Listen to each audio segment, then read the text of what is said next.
try and get the plan in before we have to start talking lots. All right, everyone. Welcome back to the Crazy Crafter live stream. My name's Colin Bresci, joined as always by Michael Patterson from Nat One Videos. And this week, our featured guest, Zane Morgan. Welcome, Hey, Zane. thank you. Thanks for joining us.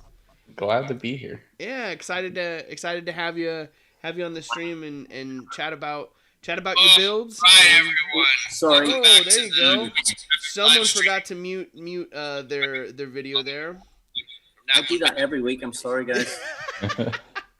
All good. Well, we know it's working. Yeah, we know it's working. That's good. There's item 151 on today's glitch list. If that's the worst that happens today, we are all right.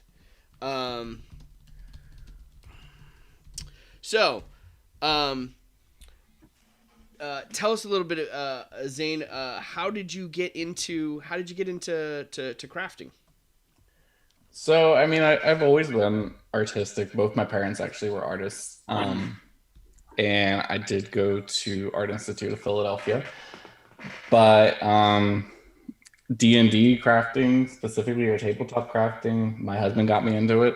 Oh, nice.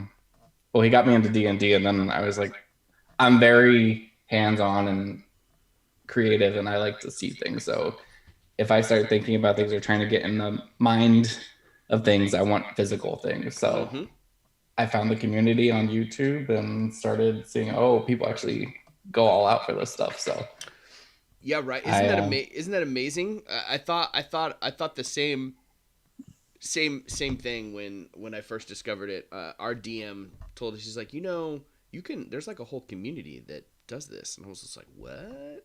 Yeah. And then once I found it again, down the rabbit hole crazily. Like it's I'm the same way. I enjoy the theater of the mind, and I enjoy the imaginative component to D&D, but at the end of the day, there's nothing like popping down a awesome piece of terrain and having everyone on the table. Like it just enhances the experience. I can definitely relate to the same feeling, Zane. Yeah. So I mean, go ahead. I like to be bougie. I'm not a DM, but when my DM would do the things, I'd listen to what he's saying. I'd be on like my computer and I'd put like sound effects on in the background, or we have hue lights everywhere, so I'd change like the lighting in the room. Oh yeah. I like to make it immersive. See, that's something that I was talking about that last week. And when my big thing is I'm excited to play around with lighting when we get back in person. Like, how can I incorporate, like, literally setting up lighting for the table? And hue lights are a great way to do it. That's what I've got right behind that pink light behind me is definitely a hue light. It's easy to set up and easy to control, and you like it definitely impacts the mood. I love it. It does. And you can even get those cheap light strips from like Amazon, but the sound activated ones. And on my setup for my display up there, that's what I got up there. And I have it so like, a thunderstorm, it'll flash like lightning, and it's cool. That's awesome. Well, it's my $10 trick for that.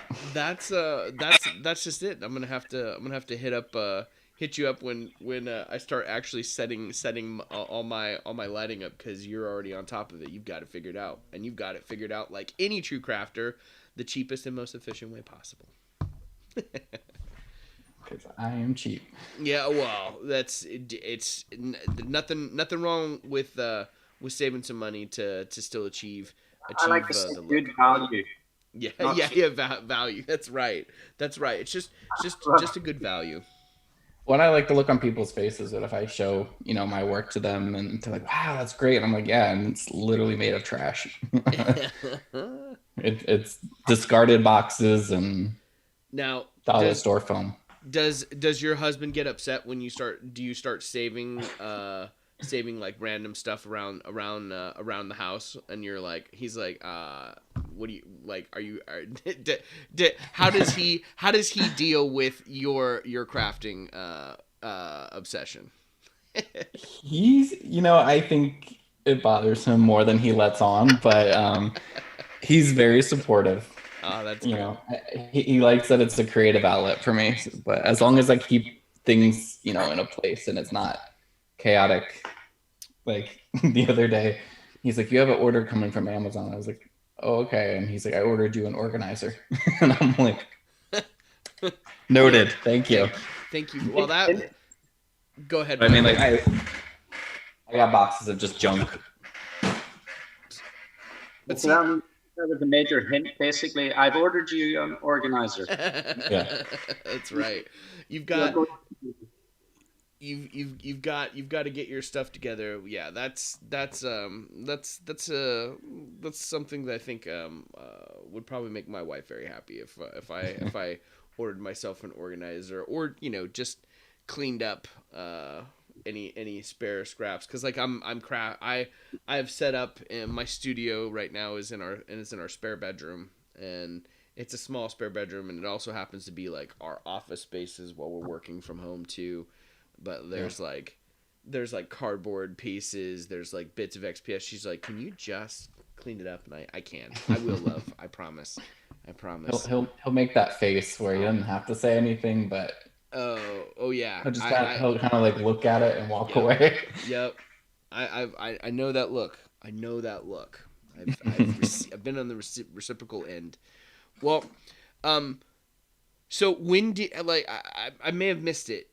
How long have you been crafting now? Has this been a recent thing? Has this been something that you picked up during quarantine, or is this something that you've been doing a little bit longer? So it was right before quarantine, so I started in February, Okay, actually. good timing. Yeah.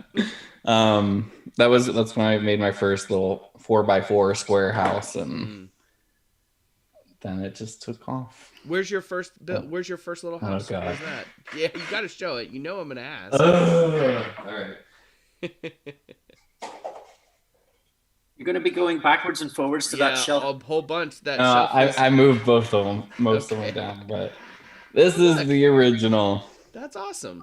That That looks great. And it has a removable roof, which a lot of people ask for. See? This is actually, I started because my husband has a bunch of the battle mats. And there was a town there, and I just saw a 4 square building, and I was like, oh, there you go. And I'm curious about the battle mats. Are those the battle mats that Black Magic Craft talks about a lot? I believe so. Like, I think battle mats is the brand. Right. Okay. Yeah. Is it one of the is it like the vinyl roll? Is it like a one that you can draw on and stuff? Yeah. So it's the pre-made. It's the vinyl one that you just basically like lay out on the table, and it either has, you know, I have one that's just like square grid, and then it has the, what is it? The hexagon grid, and you just lay it out. It's basically like the homemade one that you made, Michael, early on. It's kind of that format, except it doesn't have all the cool painted on accoutrement that your battle mat had. The thing with the battle mats that's more generic is it's actually better because you can set up the map the way you want. The way I paint my map, it basically means there's one layout. Do you know what I mean? Yeah. Always same shape every time. So like to have a battle mat that's just like you put it out and you can move your pieces around. That's the best way. I mean, they have different ones. Like they have ones where it's just a grass terrain, or you know, it's just a blank, you know, and you can draw on it, you can do whatever. But then they definitely do have ones with like a town or a dungeon. But we have both. So my husband, when he goes in, he buys everything. So lucky you. I know, so right? We have lots and lots of minis and lots of dye. He loves his dye. Do you guys now, do you have an unpainted horde of minis as well in the collection? Yeah. I would say about 85% of them are not painted. That's all right. It's pretty much the opposite. At my house, we walk into a shop and I want to buy everything, and I basically get my wife saying no. So there you go. It's better on your pockets. It's true. That's true. Or you know, eventually you'll have to save up for that that 3D resin printer. and then you can just print them at home. I had two. You have. I had a filament printer and a resin printer, but they were my friends. But he had them at my apartment when we were in Florida, and when we moved, nice. we had to give them back. That's a pretty sweet setup. Having both. Which one did you find yourself using more? Resin. I didn't like the filament. Yeah, I couldn't. I guess I couldn't figure out the workings on it because everything I did, it had like the lines on it. And I didn't like the cleanup of it. I see. Did you use it to make solely the miniatures, like minis, or did you use it to make terrain as well? I mostly did minis with it. I tried making like lamps and stuff, and I had a lot of failed prints. So it's a lot of trial and error.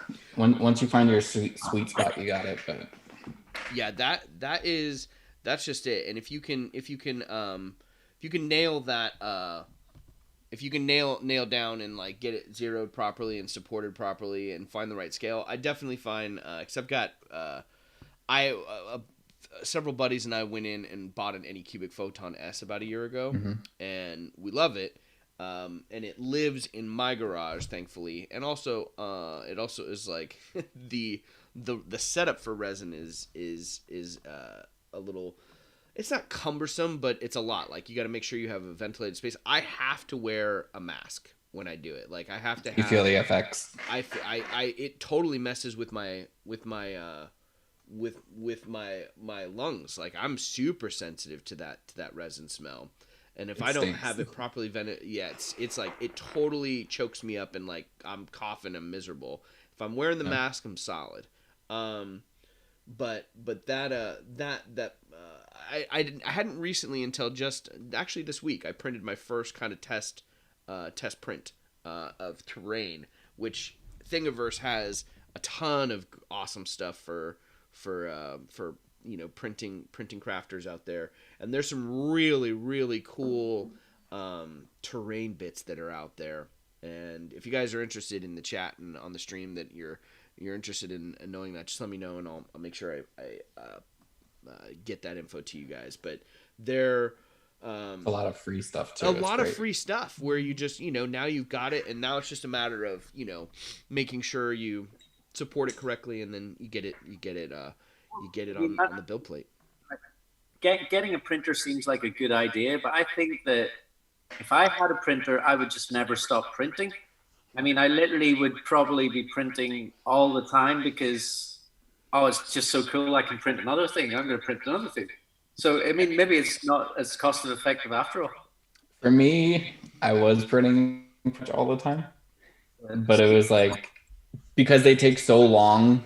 I mean, I had the Photon, and for a single mini, I mean, you could do multiple at the time. You just have to do it properly. But I mean, a 28-inch scale mini, if it was detailed, would take like 6 hours. So it's half your day. I mean, I would run it a lot of times at night, but it would suck if it failed during the night and I came back and I'm like, oh. But yeah, like I said, once you get used to it, it's good. That's just it. And then there's also the cleanup factor too. The cleanup factor is not an easy thing because you have the old resin, right? The resin in the vat. Like, I try to use as much as, the resin that's in the vat as possible, because you can recycle it. But if anything fails, you have to make sure you go in and you sift that old stuff out. Otherwise, it'll do what it did earlier in the week on me, which is I was trying to build some small 15 millimeter scale fire hydrants for a build that Daniel and I are working on, and I forgot to do that. So when I finally cleaned out the vat, there's like the failed prints had like cured hard on the vat, on the bottom of the vat, and the plastic film, which thankfully I was able to get off without damaging that film, and I just replaced that film before building again. But yeah, it's cool. I'm excited. I'll play around more with it. And you're right, Michael. Like, I totally want to print more and more. And I think, kind of when I enter my downtime for for this winter break, as it were, when I'm not teaching. I plan on I want to craft every gosh darn day, and then while I'm crafting, like that's gonna be my morning routine. Like wake up, throw something on the printer, and like craft. Like how much can I amass and build in that short period of time? Because I get one. It's definitely going to be minis. Like yeah, that's what I would be using it for sure. that's what I want to do. Chris Chris Ford, who's a buddy of mine, Zane, is literally my next door neighbor. We play D&D together. He's in the campaign, and he and I have an idea for a one shot, and it's basically like a horde of undead. So I'm that might be a lot of skeleton prints. Yeah, that's gonna be skeleton prints from a year ago when Hero Forge had their Black Friday sale for their digital STL prints, which are like under $4. So we designed a couple of those, and then I think he designed like 2 or 3, and I designed 3, like 2 or 3, and now it's game on. Like you just print those things up, and it'll be the skeleton army. So. I love horror minis. They're my favorite. Yeah, like those are they're fun to build. They're fun to build and paint. And look at us. We went down the 3D printing rabbit hole, which is a whole nother great series to chat about as well. That's a huge part of the community as well. Someone just posted on the Tabletop Crafters Guild within the last day. I can't remember who it was. But they had this big giant city build where they built roads interconnecting, and they crafted a lot. And they also mentioned they used the 3D printers to supplement the town as well. I saw that. And I was like, that looks really great. Like that's again kind of another really unique component to the crafting world. If you have, that's kind of it is an underutilized resource that I haven't always utilized, because while it's nice to throw it in there, and if you set it up right and you can just print and let it go, but it's the cleanup and the maintenance afterwards, because it's not only once it's done, you have to take it off the plate, wash it, get all the old resin off, do several different baths of alcohol treatment to it, scrub all the excess resin off, trim all the supports off of it, and then UV cure it as well, and then it's ready to go. So it's like it's the post-production effort is a lot, which is why if you print, it's nice to if you're gonna set it up, let the thing rip all day, because you could probably do, depending on the size of the builds, three big builds. You could probably turn out at least 12 to 15 minis in a day easily if you set it up right. If you're on it. If you're on it.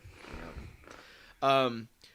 Well, let's dive in here to your some of your recent big builds, Zane, that did not involve a 3D resin printer. Maybe some resin curing for the windows, but not the not the actual printer itself. This is let's see if we can pull it up here. It should be coming up now.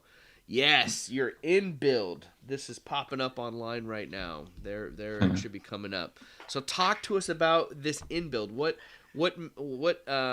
spawned or inspired this build here for us? So actually, when I'm looking for inspiration, I'll just Google search medieval buildings or something like that. I think I typed in inn, and I saw an image of an inn. And I was like, yeah, I'll build that. I didn't, plan for it to take me a month to make or it to be as big as it turned out to be, but it just kind of grew, and there it is. Look at that thing. We got it up on the stream, and he's showing it to us. It's just amazing, Zane. I love. Hold up the side there with that circular.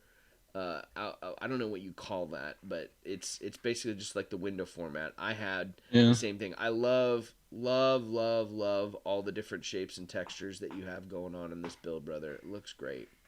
Yeah, I think that's what makes it, interesting, is the different materials and shapes. And so what materials did you use for the build, Zane? so base of it is just corrugated cardboard. Here you can see on the inside of it. Yep. And the brickwork, the wood, that's all XPS foam. It is foam core. And then the shingles, all my shingles, all they ever are is cut up cereal boxes. And all my roofs, they're individual. I lay every single shingle. You like purgatory is what I'm hearing. It's therapeutic. It is. I will agree with you. And you know, I kind of cursed Derek Ludwig, who was on here with a couple weeks ago with that Spanish terracotta tiles. Yeah, the terracotta tiles. And he showed us cutting each individual one, wrapping each individual shingle around the paintbrush or something object to like get the shape. I was just like, oh my gosh. But at the end of the day, like, there's nothing like the individual tiled roofs. I know, Michael, on your first cottage build, when you shot that out there, you did the balsa wood for it. Like, it looks amazing. It doesn't. It's quick to rip it off on the Proxxon, or cut individual slices by yourself and then just like texture the ends, but it's not the same. You don't get that. I just think it's I don't know. It's more a little authentic. bit more. I don't know. It is a little more authentic. I think it adds more realism to the texture of the roof. So because that's how if you take your time with stuff, it shows in your work. Yeah, it does. So I remember in chatting with you before today, Zane, you were saying you really like using what you have available to you, and and what the what's the most value, right? We'll go with the value remark. And it's true. Like I really like builds where you can just take whatever you've got and put it together. So you really like using the dollar store foam core. The corrugated cardboard we have is great. Now talk to me on the front of this house build here. There's wooden slats above on the centerpiece here. What is on the windows? on the windows, right? What is that made out of? Is that foam core? So no, they are these little craft sticks that you can buy at like Walmart. Look at you. Whatever. They're basically just what's it called? Toothpicks, but they're like square. Nice. And that's the window, right? That's what the window's made out of? So here, I'll show you that. That is what these are, and the little cross slats on the door, and all the window, they're made out of those. Now, what did you use for the larger pieces of wood, like on the door or on that middle piece that you were just grabbing, like the larger slats that the window frame? Yep, right there. Yeah, so that's all foam core. It's just textured foam core. Now, No, go ahead. Go ahead. I was just gonna ask, like, what's your preferred method of texturing the foam core? Do you use pen? Do you use pencil? Whatever I want to grab. Okay.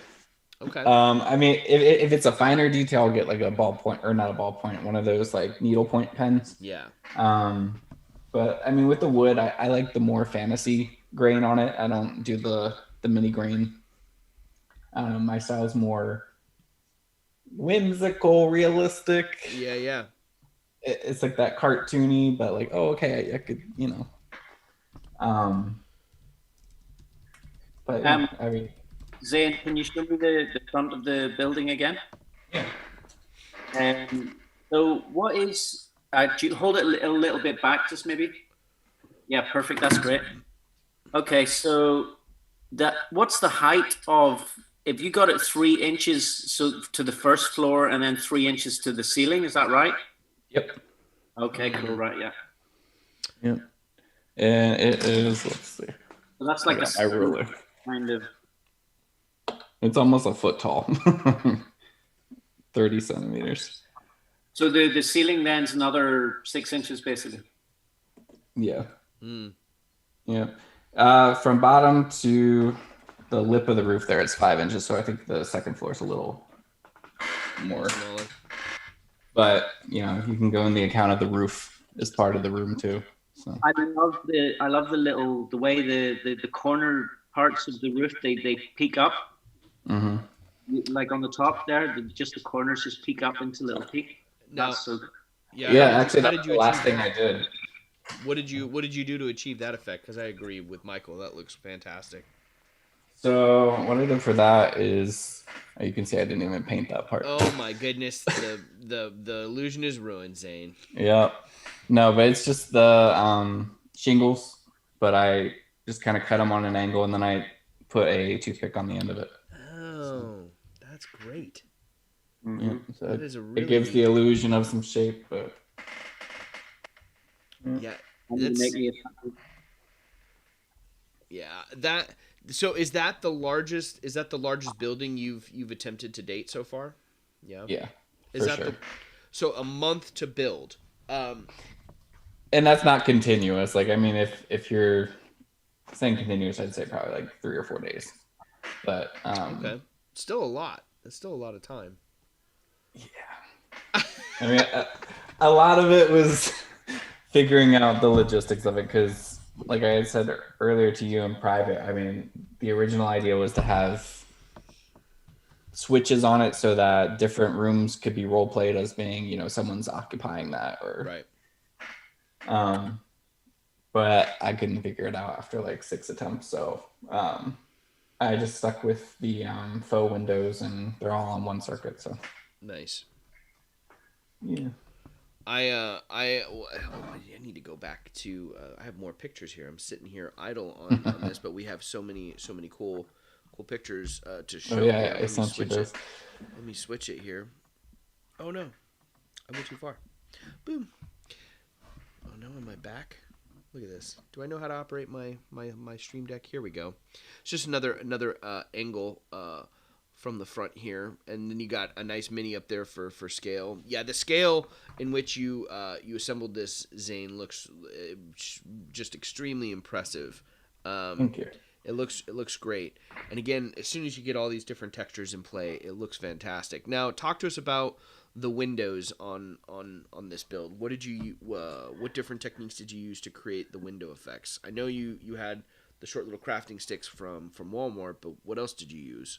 Yeah, so usually what I do is, and it's the same for all my windows, is well, actually these I did a little different. So the base, or the outline of it, is foam core. Mm-hmm. And then I had cut a hole into the corrugated cardboard and just kind of wedged the sticks in there and hot glued them in. And then what I'll do is I'll take some wax paper behind it, and I'll hot glue that to the back of the build so it seals it. Mm-hmm. And then I'll take the UV resin, lay it down, pour it in, and then I'll just cure it. And how long does that take to cure? Like a minute or 2. That's not bad. Not too bad. If you do it right. like I had a couple of mistakes with this one, but what were the mistakes? What happened? I didn't cure it long enough, so I thought it was done, set it back down, and the window started melting. Droopy window. Yeah. Oh no. But they didn't have perfect glass back then, so it works. Yeah, it works. That's all right. Again, it's it's not a mistake. It's just more texture. It's character. It's character. That's right. Talk to me about that chimney on top too. Yeah, so there's 2 on this one. How did I do it? Okay, so I just created a rectangular tube out of cardboard. Oh, there you go. And like my shingles, I do all my bricks individual. Out of foam core? Yep. I have 2 large bags. 1 large bag of just bricks cut out, and 1 large bag of shingles. Now, do you when you do those bags, Zane? Do you sit down? Is that like do you just like, all right, I'm making bricks right now, and I'm just making bricks for the next build, or do you manufacture them as needed for a build? No, so I try and stay ahead of it. So to appease my husband, I'll take the garbage that I've accumulated, like soda can boxes and stuff, and I'll sit on the couch with scissors and just go and just sit there, and I'll put like a plate, like a paper plate on my lap, and just let them fall in there. And then when it's done, I just dump it. Perfect. But like I said, it's a Zen thing. You just don't think about it and cut it. It is like, don't think about it and cut it. You're getting some love here in the chat, Zane. Daniel is saying, Daniel West is saying that it's really beautiful. The colors are fantastic. Thank you. And it feels like, he said the inn feels welcoming, which is awesome. Derek Ludwig in here saying he loves the chimney tops and how they look. It's really great. I hadn't even noticed that detail, Michael, of the pointed roof or the edges of the corner until you pointed it out. I was like, oh, like it's one of those builds where you can put it down on the table and you keep finding new things to guffaw over. it's a distraction beast. No, again, that's to me, and I put this in the chat for today, is like the inn or the tavern is often where we start, or where a lot of adventures and campaigns start, and having that big focal piece is an important component to it. And that's something that's pretty cool because of the level and the size of that build. That could be, you have layers of levels to encounter on the inside. Yeah. Like there's multiple things to explore, or the possibility to explore. Whether everyone chooses to do so or not in the party is up to them, but it has the potential to be an epic piece. Or later on, like so many important encounters, it can always come back to an inn as well. We had a battle at an inn or a tavern, the melted dragon, and it was a huge encounter, and it was earlier in the year when we played it. It was a couple of sessions before we switched to the online version, but the DM for that, instead of building the whole thing, I didn't have time to do that. I just worked on the interior, and I literally took foam core and textured large planks, and it had a large circle cut out in the middle of it where there was a fire pit in the middle, and basically just constructed the individual levels without the exterior. So it's just interior basically is what I constructed for the gameplay. So I thought that was again a fun encounter where inns and taverns are going to be all over the place when it comes to your D&D or Frostgrave experience. I had a experience at an inn where we ended up blowing up the inn pretty much. How'd you blow it up? We had an Aarakocra that dive bombed into the roof, and then we had a rock, one of the big birds, land on the roof, and it just imploded. And, You just imploded the roof. Nice. It was fun. What about you, Michael? Have you guys had any encounters or memorable encounters from inns? We've had fist fights in the inns. That's about it. I've actually recently been thinking, because my nephews and nieces want me to do another chapter for a homebrew game, and I'm like, I need to not start it in the inn this time.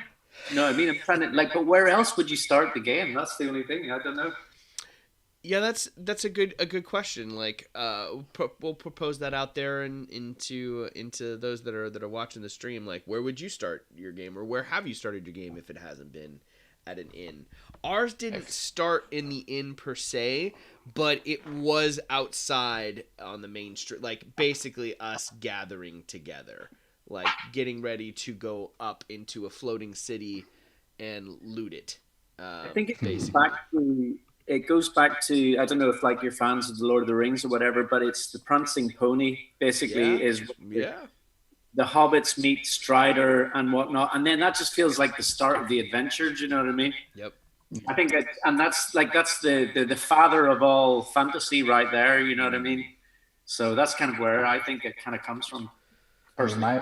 My recent one, my current campaign that I'm in, we started on the Lightning Rail. It was an Eberron based area, and we were in I think it was a diner cart or something, all meeting up But diner cart. I think anything with food, that's where people meet and congregate. And it's true. Just a natural start for people.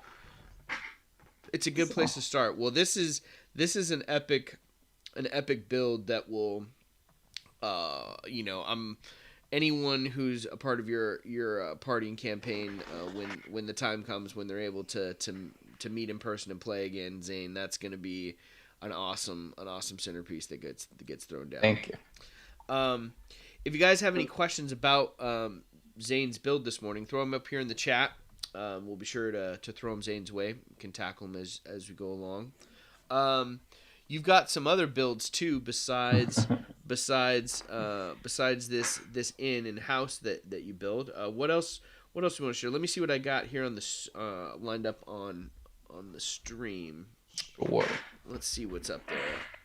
Oh, it's another side shot. That's the side shot of the house where the side windows are jutting out. Looks great. I love that. I'm a big fan too. I'm also doing, whenever I'm doing doors on my builds, I like the little bricks on the archway outlining it. It looks really cool. What else do we have here? Oh, another shot. I've got all the in shots here. Yes. Here we watermill. go. The watermill. The watermill is awesome. So let's talk about this. Yeah, so this one was purely, I just made it because I really wanted to make a water wheel. Yeah. And this one actually works. And it does fit on a motor, but I'm not going to turn it on because I don't have the battery for it right now. But that's okay. It does have a removable piece. That way it just helps it rotate on it. But super cool. Yeah, I mean, this one I kind of have it so it looks like maybe it was in a swamp or something. Yeah. You've got what's hanging off the back porch there? Yeah, so that's reindeer moss.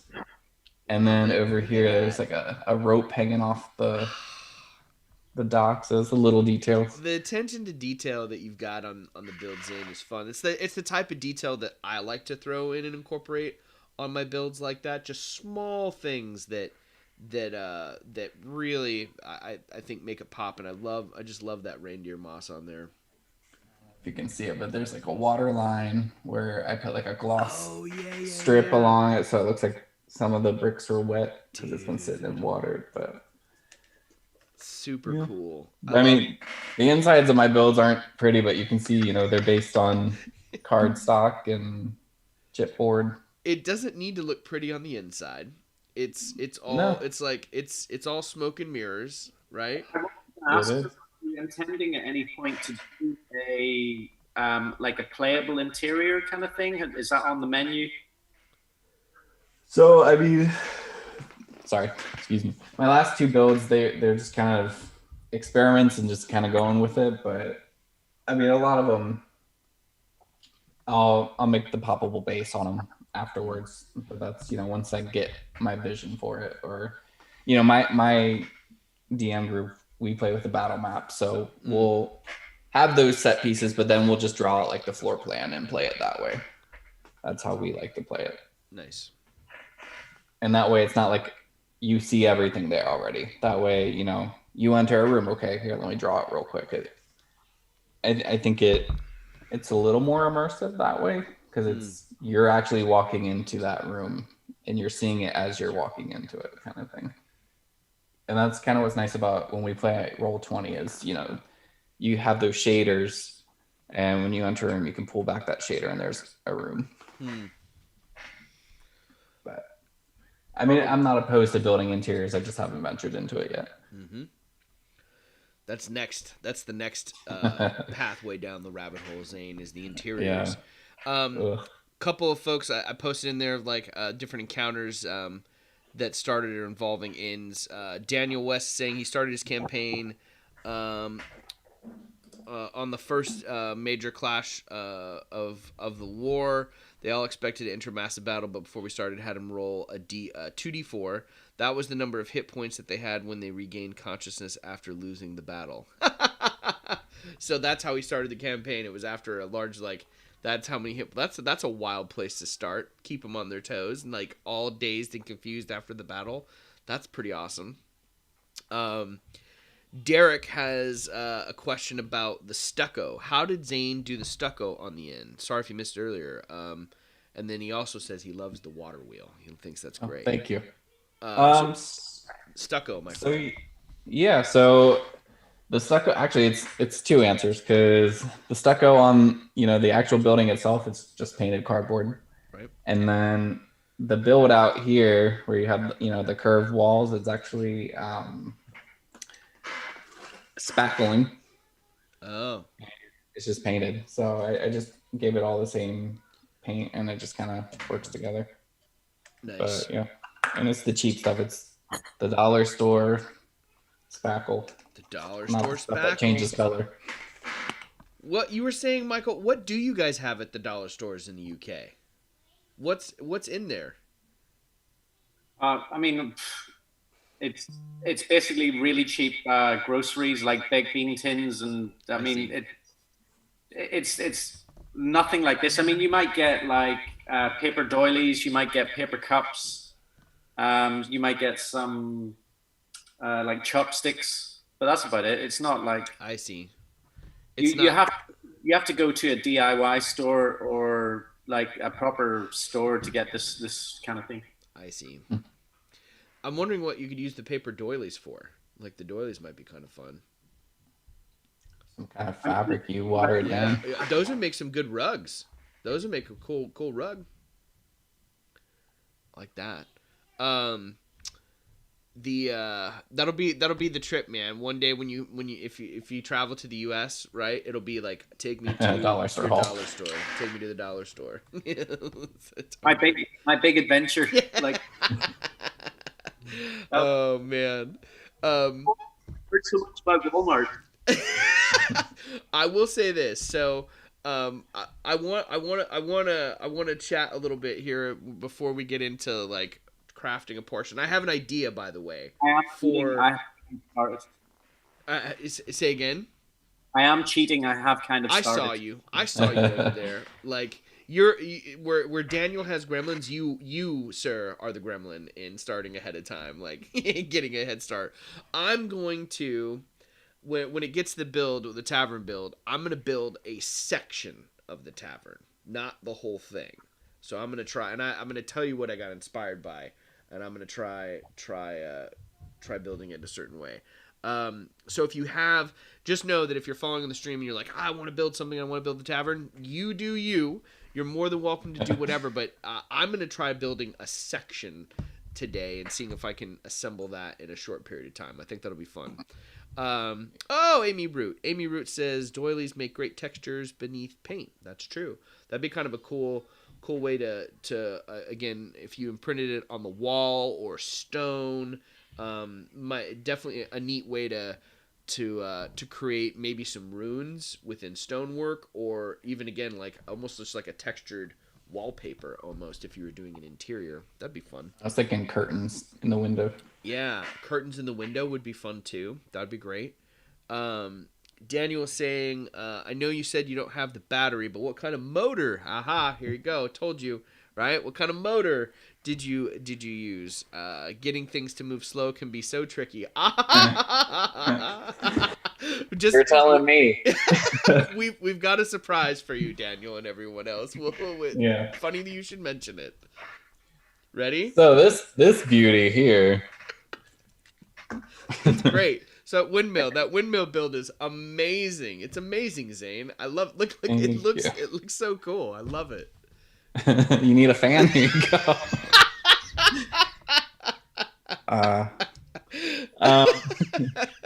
Yeah, so this was my first build with a motor in it. And I mean, you can see in there is literally a motor mounted, and that's it. You're getting full output from that. I'm wondering, how many batteries does that take? One? That's only one battery, one cell battery.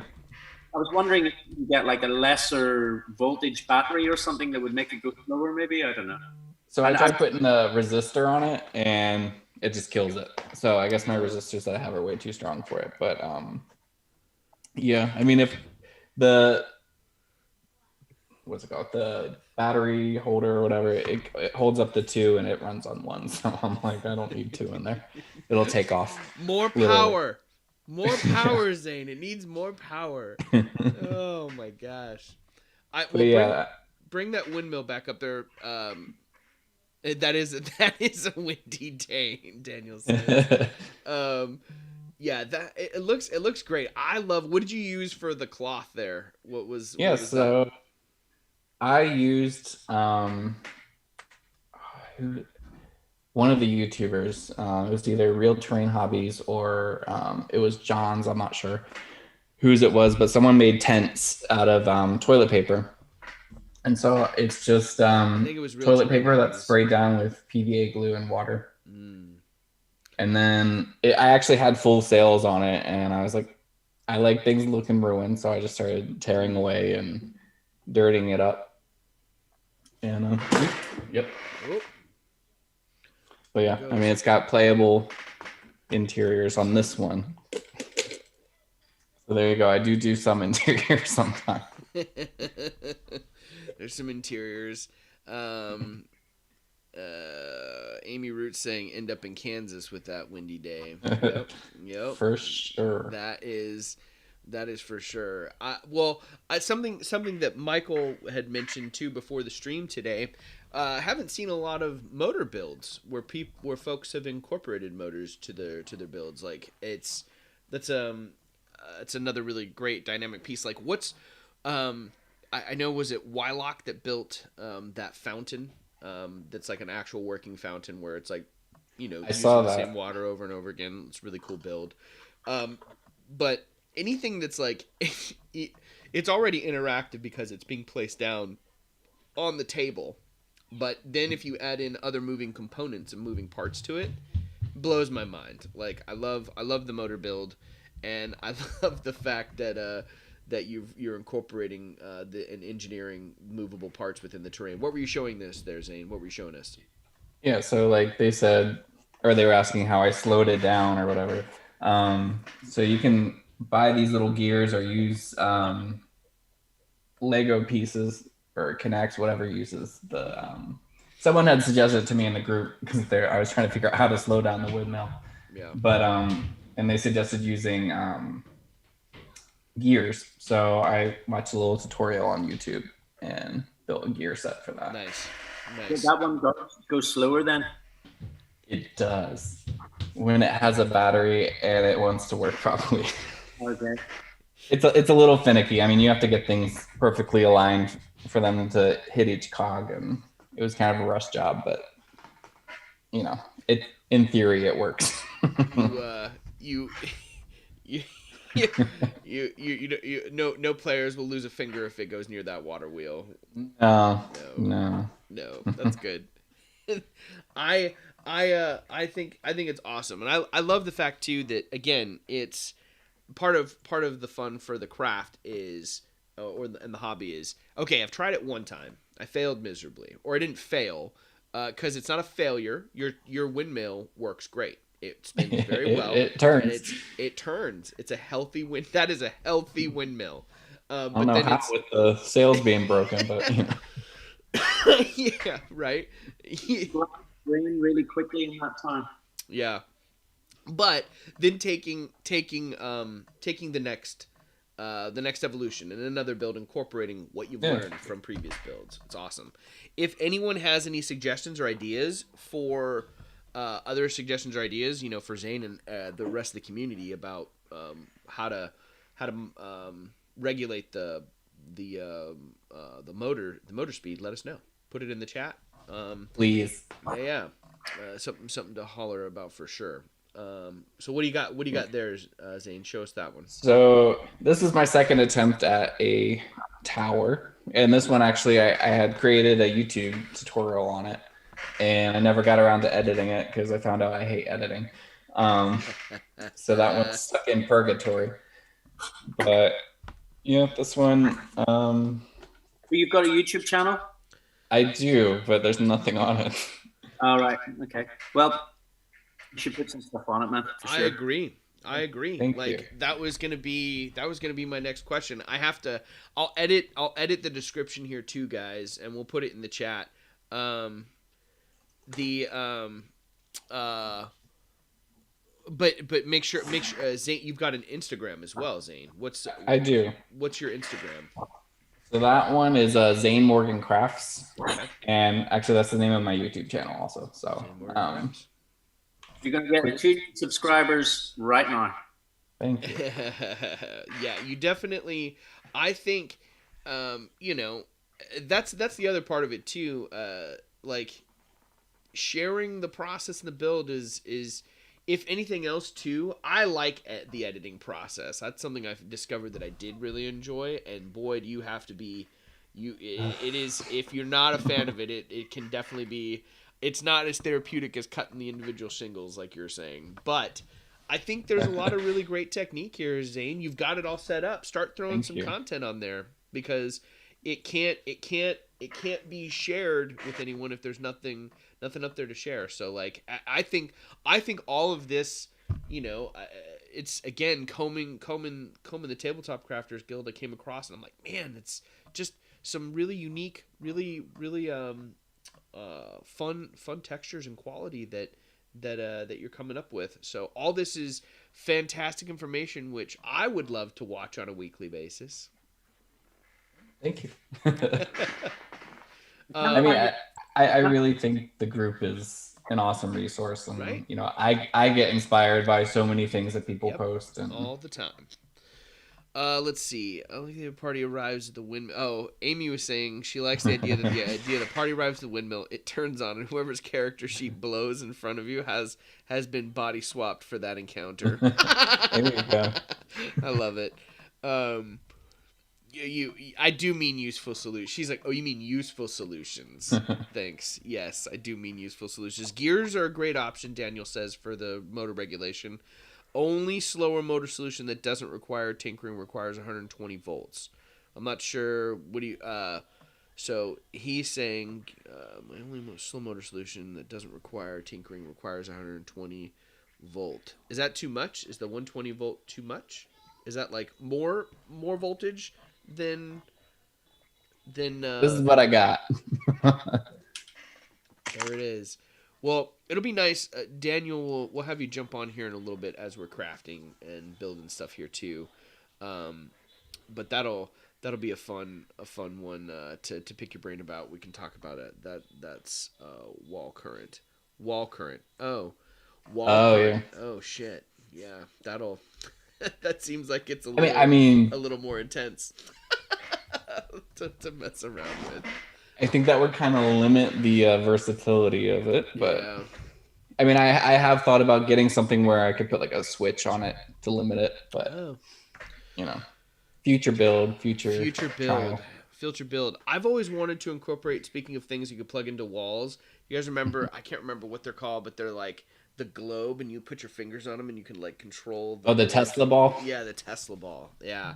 I want to incorporate, like, how do we craft our own Tesla? Like, I basically want so here at the Griffith Observatory in California, they have like a Tesla antenna or core, and it like they turn it on and it'll like produces electricity. It's like and it's like going everywhere, and I'm like, man, that'd be sick to throw on a table, like without you know without electrocuting anyone. I definitely should not be the one engineering this thing for the tabletop, but I'm totally stealing that idea, by the way. Which one? Using a small Tesla ball, because I know that you can get toy ones that are like this size. Well, there you go. Now is the time. I'm looking forward to seeing you incorporate that. That'll be fun. That'll be a fun build. I got another building if you want to see. Oh, it. Always, please share. What else you got? You got all the buildings. Look at that one. What is this one? So this one, I can't take full credit for, the design of it. Yeah. Because actually this is online. There's a papercraft for the Disney Haunted Mansion, and I just took it And this one's not even based out of cardboard. The only thing that's cardboard is the roof section. But the walls of this one are all foam core that are just textured. And granny batting for that. That looks great. But like I said earlier, I'm a Disney file, so I love the Haunted Mansion, and I thought it would make a good piece. So. It is a good piece. It looks great. Oh, I love the roof. Show us that tattered roof there, brother. Oh yeah, that's cool. That's a good one. I like that. This one has a multicolor LED in it for back windows, so it looks like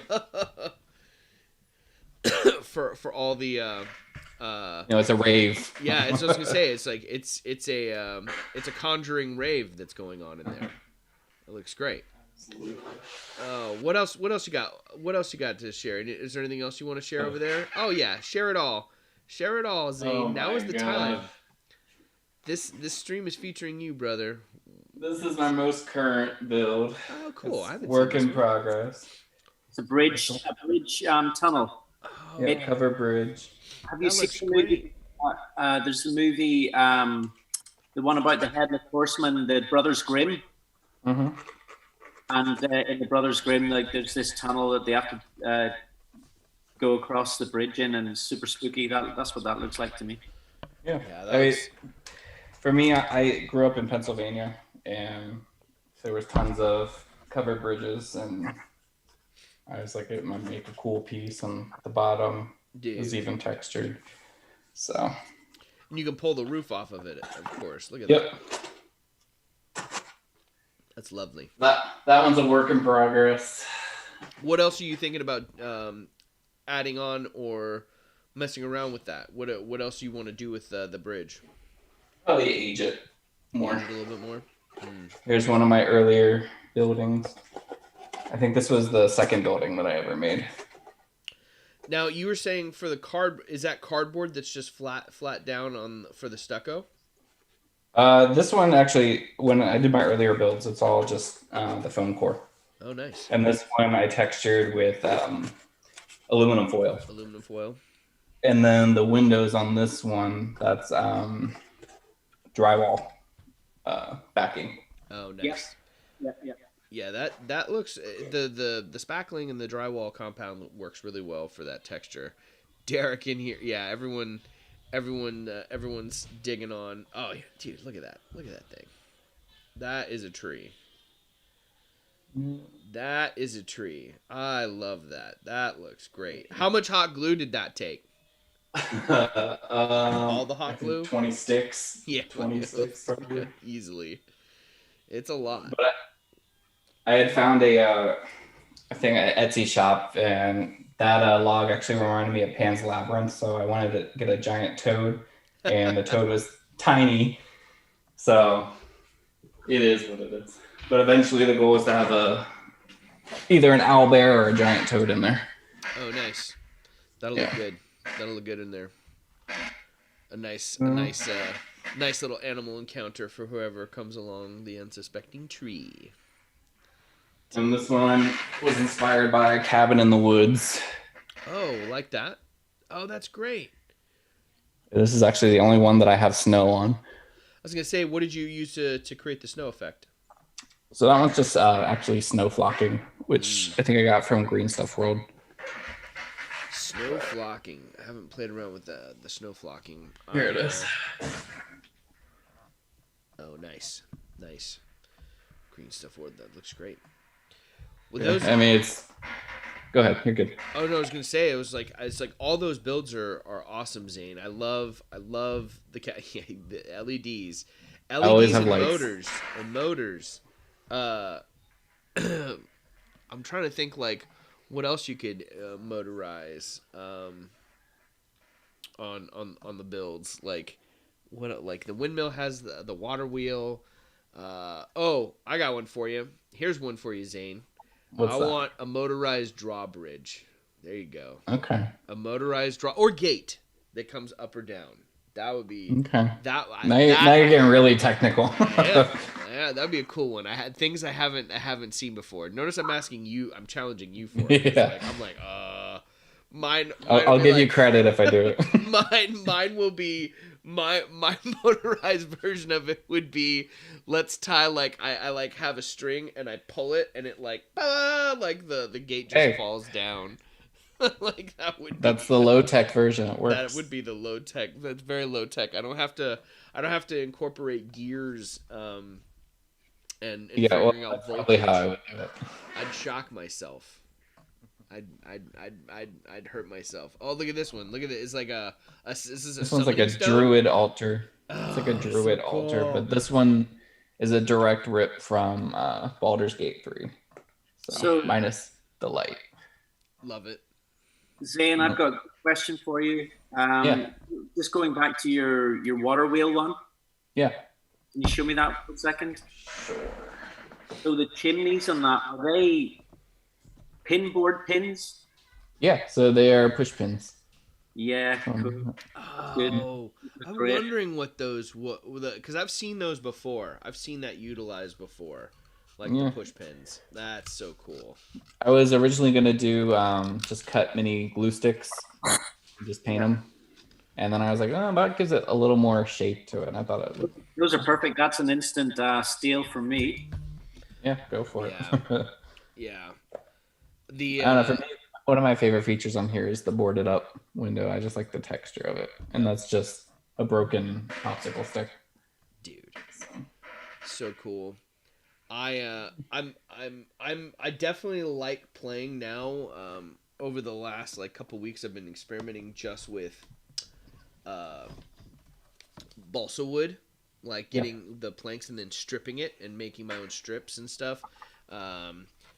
Alex Cromier, who's been on the stream before from Canada, really is he started messing around ever since he's been on the stream. Michael, I don't know if you've been following it, but he went from the paper builds to now he's like wood. He's going crazy. He's going wild with he's no longer printing stuff and just building it. He was all like, yeah, this is the easiest, greatest way, but now he's like using actual like wood and other materials. I was like, he's going wild. It's great to see. You inspired him. Yeah. Well, it's I think that group is a constant source of inspiration, and I saw his builds, and I'm really enjoying playing around with the actual balsa wood and trying to create that texture. It's not something that, it's definitely it costs more. But the same effect, it's fun to play around with the different textures because you can texture the foam core however you want, and then if you have the actual another texture layered within it, it adds to it. You're getting some love. Derek Ludwig's from Pennsylvania. He's in Pennsylvania. He's like, PA. Hell yeah. He loved the covered bridge is getting love. Thank you. Amy says my motorized version of the bridge would be my son pulling the string off screen. That's true. That would be but that wouldn't be. It would not be very stealthy at all. Nope. Low tech solutions. Low tech solutions are good. What do you have your latest carve? Now Amy hasn't seen this, Michael. She hasn't seen this, so there's a couple folks that probably haven't seen this. Do you have your recent handle from your build video this week that you can share? Oh, you mean the sword? Yes. I do. I as part of a collaboration, one of the old swords that is time for a decommission. As part of the exchange, I sent him an old broadsword of mine, Amy, and then Michael carved the ebony handle. It's not catching the light. There it is. That's the best. Is there a way to put some front light on it there, Michael? Because we can't. It's just you gotta show it. There you go. So. He carved the ebony handle for the sword, and now it lives in retirement in his house. But it's got that. It's really hard not to use this, at least to chop a melon in half. It'll just blunt. It's blunt. It's not sharp. I was gonna say, is it dulled? It's dulled. It's a retired. It's a retired sword that was specifically made for theatrical combat, Zane. So it's made for multiple uses on stage. So it's a dull blade. It is a dull blade, but I do know a guy. You could make it, and not dull blade. You could. Yeah. I'm very, very tempted to make it not a dull blade. It would be nice to have a sharp blade. I mean, the thing is, it's going to look good. I mean, so the next part of this project, by the way, is that I need to make a shield now because I've got the sword. Sword looks great. Oh yeah. But I want to make. So I don't know if you. I mean, maybe I saw Zane nodding whenever I referenced Lord of the Rings earlier. Maybe you're a fan. Yep. So that's Rohan on the front. Yep. That's the horse of Rohan, and then that's the tree of Gondor on the back. So cool. So the shield that I'm going to make is I'm going to make a Rohan shield to go with that. That's awesome. Beautiful work. Amy says, "Don't naysay the man. Smash those melons." Yes, Amy. If I was there, we'd smash them together. That's what I'd say. Melon. And then we could go to the Wallace collection in the tower and like look at all the awesomeness. And then to the Borough Market. I want my Scottish eggs. Gotta shoot you. Oh, before you go, Derek, hold on. No. Well, maybe he misses it, but I painted it. Derek. This was my build for the week, or my paint job for the week on the build that I did with Derek Ludwig a couple weeks ago. So it's coming together. Last night when I put, I tried a new paint out on it. It was a cheap paint from Walmart, 50 cents. And it looked like a jack-o'-lantern vomited all over my roof. I was just like, this is a terrible idea. Like, what am I going to do? I have so many cheap craft paints. Yeah, cheap craft paint. It was the first time. It's really watery down. Anyway, it's turning out. It's turned out great. Thank you, Derek, for helping me out with that build a couple weeks ago, and it's almost there. It just needs a little more dry brush, and it's ready to rock. Cool, man. Yeah. All right. Well, here we are at the build stage now. We've got I'm shocked that that we've spent all this time chatting. We have 52 minutes for our taverner in build here. Are Daniel and the Gremlins going to join us? I think so. Join there. Let the Gremlins reset the router and log you in here, Daniel. Join us, and then we'll get to crafting. Now, just one quick thing, Zane. Before we get crafting, can I just have another look at your tavern, please? I just want to absolutely build like a little bit of a spin because I'm gonna kind of try and at least get the shape of what you're going for. Dude. Oh, yeah, cool. So there's a circle at the end. And the side profile is about, what, 6 inches, would you say? Let's see. Oh, he's getting measurements. Michael's ready. Yep, let's get technical here. I like, that's some important stuff. It is. It's just a little important, right? 6.5 inches. Okay. Cool. All right. I think it's not going to, I mean, of course it's not going to look like that, but I mean, I want to go for something like that. I've been wanting to do a tavern anyway, so here we go. It's about 17, 18 inches long total. Mm. And that's from big tavern, the curved end here to the little shack end over here. So. Yep. Yeah. Cool. But the whole base of it, the underside of it is thinner than the top. So yeah, it's all overhang on the upper floor. It's stuck on the end kind of thing. Yep. Hey, Daniel. Hi, ho there, Daniel. Hello. Nice to meet you, Zane. Your stuff is amazing. Thank you. I appreciate it. So good, man. And like really, I love the colors on your inn. Like, thank you. I think that so much of the tabletop stuff like gets really, really dark. You gotta hit it with that black wash, hit it with the black wash, and like yours is light. Like, yeah. I think when I posted it, someone had comment like, "Oh, you need to dirty it up more." I'm like, "Well, not everything, is that old, Right. Yeah, sometimes there's a pleasant place to be. Like, right? Like, that's cool. Things can be pleasant sometimes. Every now and again, they can be pleasant. How you doing there, Daniel? I'm doing great. I spent the first hour on SketchUp doing the project while listening. So, and it's in building today somehow. Somehow. Is that the deal? It's in building. Okay. I'm a Could be a fool. I didn't motel. use my hot glue gun. Did you not plug it in? No, I'm a fool. All right. That happens. So I'm curious to hear what you're gonna tackle right now, Zane. My plan is I've taken this toilet paper roll, right, and then I'm gonna create this I'm gonna create the side that little circle structure of the windows is my goal before the end of today. That's where I'm at.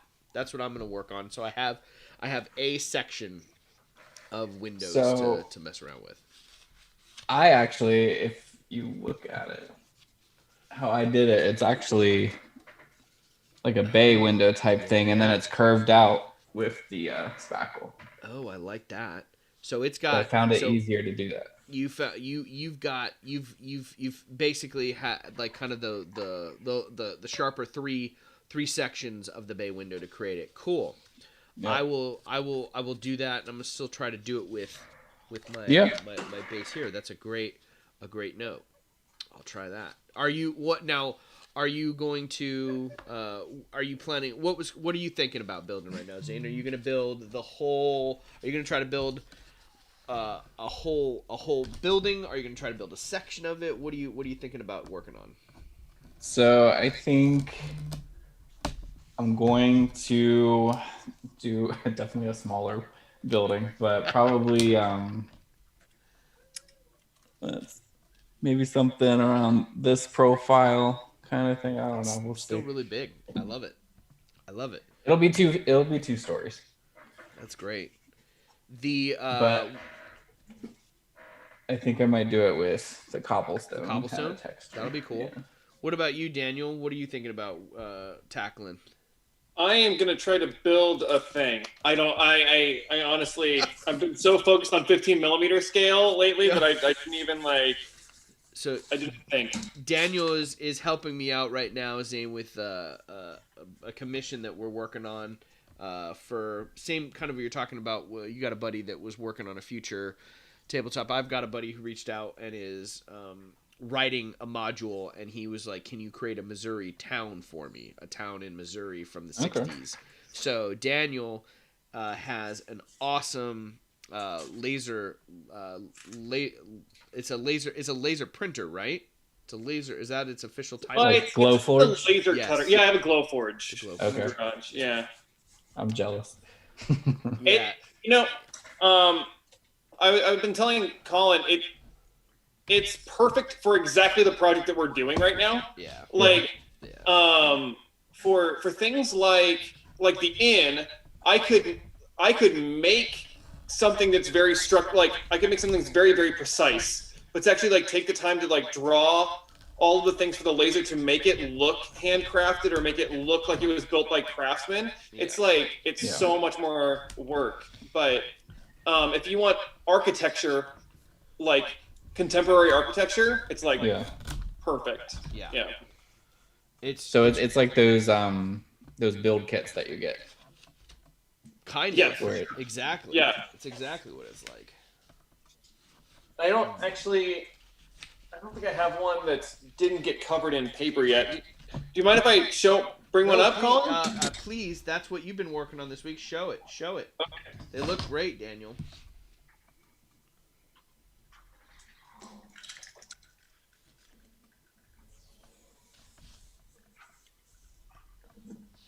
I'm going to try and emulate Zane as much as I possibly can with this thing. So let me get it so it's in the background. I'm gonna have to add you on Facebook so I can get some more images, man. Yeah. I'm gonna try and prop it so it's up. Oh, nice. You get the actual real-time display. We are spoiled. Yeah, that's such a cool end. But anyway, what I've been working on, like, so like this is still work in progress, but this is the gas station for the town, and I made like so we're working in 15 millimeter scale. So like this is the actual gas pumps that will go along with it. That is awesome, man. And then there's a general store in town, and so I'm again still working on like the windows, and I want to pull reference for like 1960s posters that I can put up for like advertisements and stuff, and there'll be a roll door in the back, but I built like the loading dock, just so that everything has like rabbit egress, right? I think you also need to start a YouTube channel. Yeah, yeah, for sure. How long does it take to print out? You know, like it's a lot of work. You guys know how much work that is. How Zane had a great question there, Daniel, and I'm curious to know too. How long did it take to print those out? So that's like that's really the trick, right? It's like the cutting. I did like I also have like a little real estate building back there, and it's just a little small house, and the cutting on that is like 6 minutes, maybe. But the drawing it out and the getting all of your lines so that your laser cutter can cut the thing in the right way, that took a couple hours, you know, maybe. So it's it may not be a major difference in the change of time, you know, between like doing it by hand or doing it with the laser. If I needed 16 of that building, it would actually, I'd start getting like a lot of returns on my investment of time. You know, that's because I couldn't hand cut that building 16 times any faster than it would take me to physically hand cut it 16 times. But once you start getting the machine doing work for you, then it really helps. But the real trick and why I like it specifically for this 15 millimeter scale is that I can sort of digitally paint those textures. So like all that brick, all that shingle and stuff, that was done inside the software as well and fits perfectly on top of the stuff. So I print that out on paper after the fact, like spray adhesive, and lay it out, and it 100% fits exactly where I wanted it, which frankly, painting bricks in 15 millimeter scale seems like hell. So so yeah, For sure. it's there's the right time to use every single technique, right? And I think that this happens to be like the perfect time to use the laser and the printers and stuff. So What are you working on tonight, Daniel? Or you're going to carry on with that? Well, no, I'm gonna try to get some foam core in my life. So we'll do that for a little while. I've been using the chipboard, the chipboard that Wylock Crafts like to use so much for all of the 15 millimeter models, but foam core is nice. I'm gonna try some of that. If I can get the paper off. So I'll mute for a second because it's super loud and obnoxious. So, Zane, whenever you did the windows and the doors and stuff in your build, Yep. you cut those out before you were gluing anything together and stuff? So no, I live recklessly. I like to build like the four walls together, and then I'll take like an X-Acto knife, or I'll draw it out first, and then I'll just That's all I needed to hear. That's what I want to do because then you get structure together rather than planning it, and then you can. Right. I mean, I go about it as I go about like sketching or something. When I sketch, you don't start with the windows. Usually, you'll start with, the walls, and then you look at it and you're like, okay, that's a window, that's a window, that's a door. And for the side profile of your tavern, are the walls straight or do they go like this a little bit? No, they're straight. Okay. They're straight. Yeah. I didn't get fancy.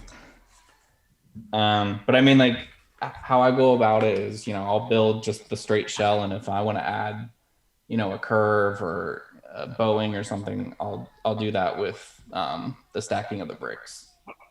And kind of like, where is it here? Like, I added these bricks bulging out here as just like an architectural detail, and just add some dimension to it, and that's just by stacking them on their sides, alternating.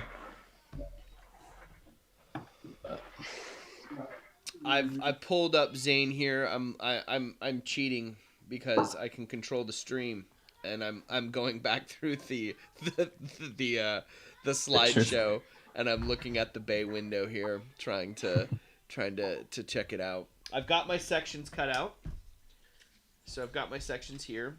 I was thinking about like, do I cut out the windows ahead of time? But I'm not. I'm gonna leave the window. I'm gonna leave it as is, and then I'm just gonna tack the windows on top of the surface here. Now the real question becomes, what do I strip this? I have an idea for the seams at the different edges. Those three sections. So it'd be 2 sections. I'm gonna try to use a real piece of balsa wood to combine them for that section there to see how that goes. We'll see. I mean, how I got away with that was I just put, just like that, I put foam core on the corners. And... I know. The foam core in the corners. I'm going to try something or crazy. My other trick is you cover it with flock. I mean, that's not a bad technique. That's what I did with the upper window, actually, because what happened with it? I think the resin got messed up or something on the upper window, so I was like, you know what? It's going to have vines and flocking covering it. Yeah. Nice. You're like, fix it. It's that kind of I'll fix it in post mentality. And post for us is definitely the flocking section. Like, I love flocking. I do too. It adds a lot. It's so much. Super easy. Let's see if I can add them together here. The joint. How's that one go? Bend with it? I don't know. This week's episode is sponsored by Kellogg's Cornflakes. Yeah.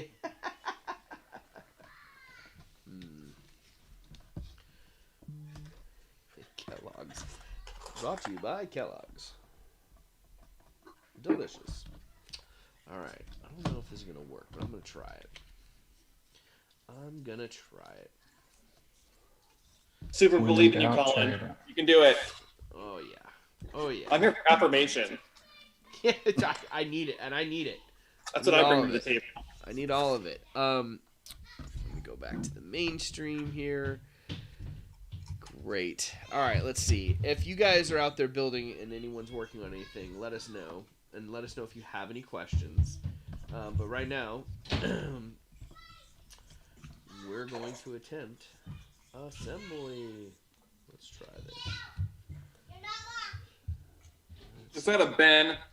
Dude, it is a Ben and his bestie from next door. So they are... we're very fortunate. Zane, our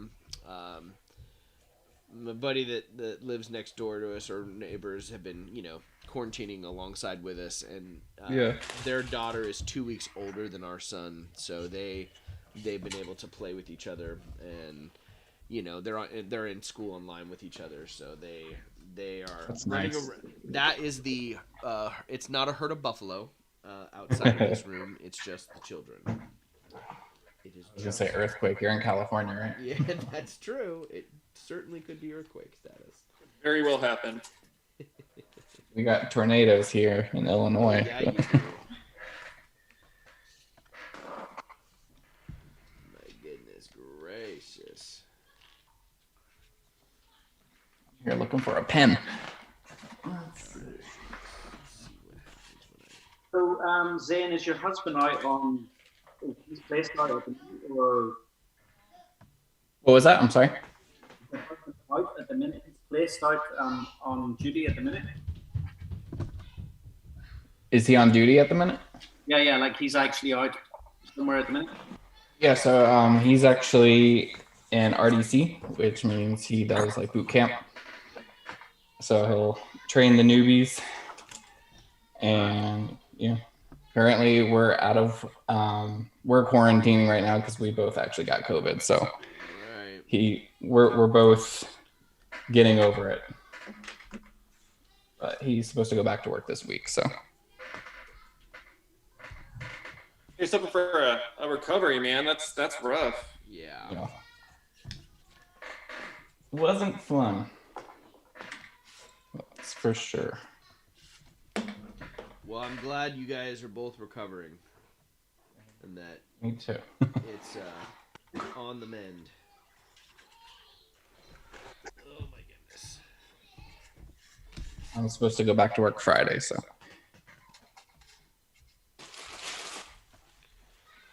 Friday. You're talking about this coming week, or you did the yeah, yeah. this coming week. Nice. Ooh, work sucks. Yeah. Yeah. Especially when you've been out for 2 weeks. Yeah. That is. It's hard to go back. It's hard to go back.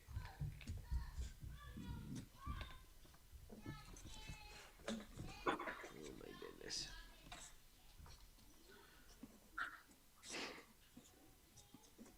But yeah, you asked if I had a preference for what I textured the foam core with, and right now I'm using literally a skewer because that's all I could find right now.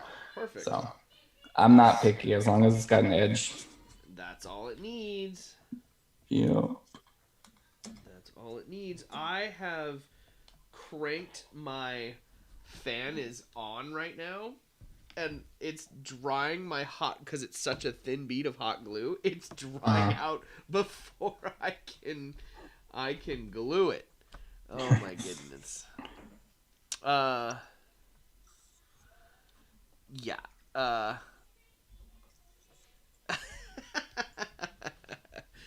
And yes, that counts. You are a creator. You are a creator of worlds, Amy Root. That's what I get to do this week. I get to finally read A Pirate's Life for She. Coming soon to Broadway when it reopens. That sounds awesome. I hope so. That's the plan. Amy Root is writing. She's written a new play, and it is being workshopped around the country right now. It's really cool. That's great. Swashbuckling play? Yes, of course. Of course, swashbuckling. And Penzance but less sexist sounds fantastic. Yeah, yeah. Pirates of Penzance, but way less sexist. Yep. Oh my goodness gracious. I actually saw Pirates of Penzance in the theater with my wife. She's a big fan of that kind of thing. Is it Gershwin was Pirates of Penzance? Ooh, that's a good question. Gilbert and Sullivan. Oh, Gilbert and Sullivan, that's what it was. Yeah, that's right. And it was with her grandmother, and they all got dressed up, and I turned up in like tracksuit bottoms. Like, what the heck? All dressed in dresses and suits and stuff. You showed up to the theater in a tracksuit. I love it. Pretty much. Love it. Look at you. Styling, bro. Styling. Mm-hmm. Okay.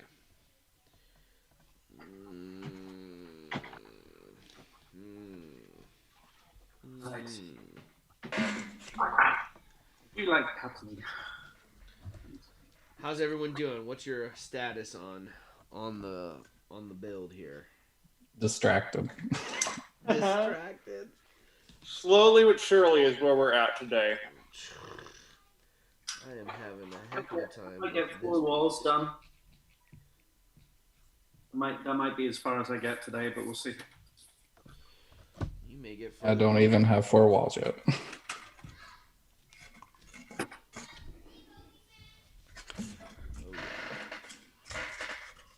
I'm that guy who perpetually loses his pencil.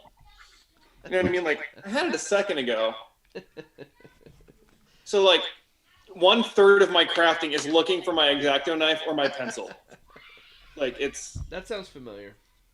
I can relate. I can relate to that. Absolutely. I can relate. I'm trying to reinforce these joints on this bay window, and it's coming. It's coming. What are we? 29 minutes away, or a little bit less, because it's just great. But that story. Oh yeah, Amy's saying that it sucks so much because Pirates, because the music of the show is great, but that story, woof. Yeah. Too true. Yeah, it's problematic. It's problematic in a lot of ways. But that's why, I mean, on the plus side, it is now served as an inspirational point, and you are.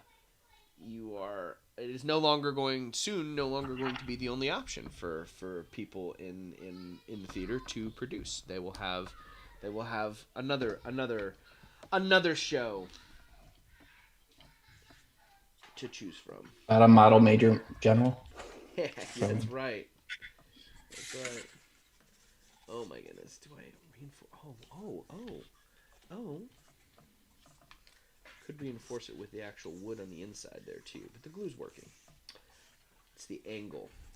So my idea of the actual balsa wood is great, but it's not as flexible and bendable as the foam core.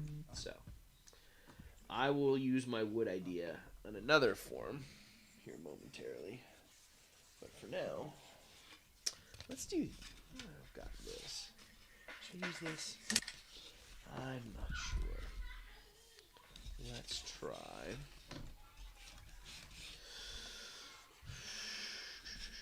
Is that thick enough? Thin enough? What do I want to use? Pretty thick. I want foam core. Get to my foam core. All of this stuff over here. Oh my gosh. I have all the things. That's what I need. Some of this. Golly.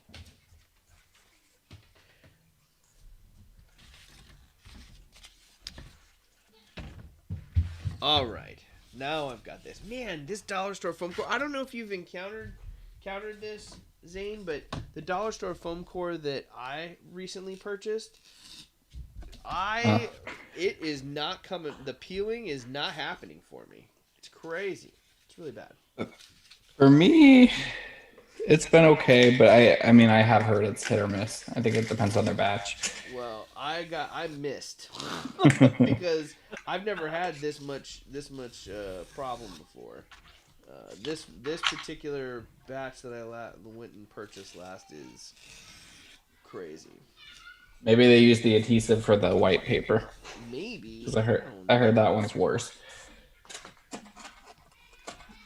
Yeah, but see, the last one I used was white paper, and it was great. Like, really? Yeah. I don't know.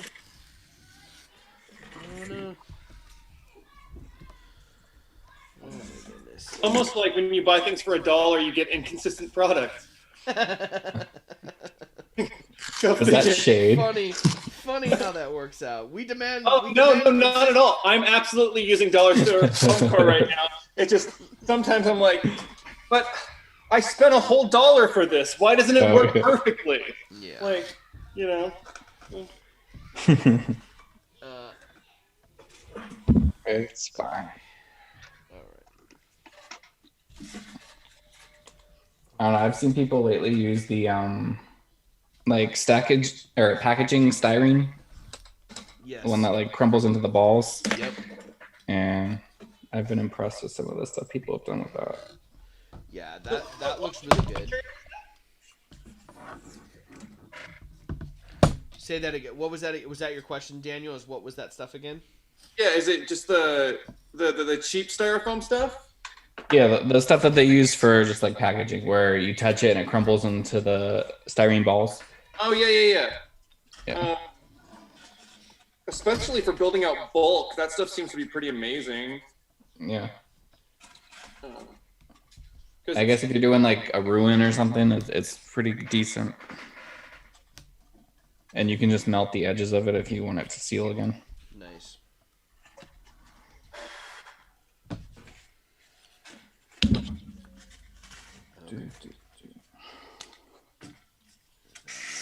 Identical pieces of thus.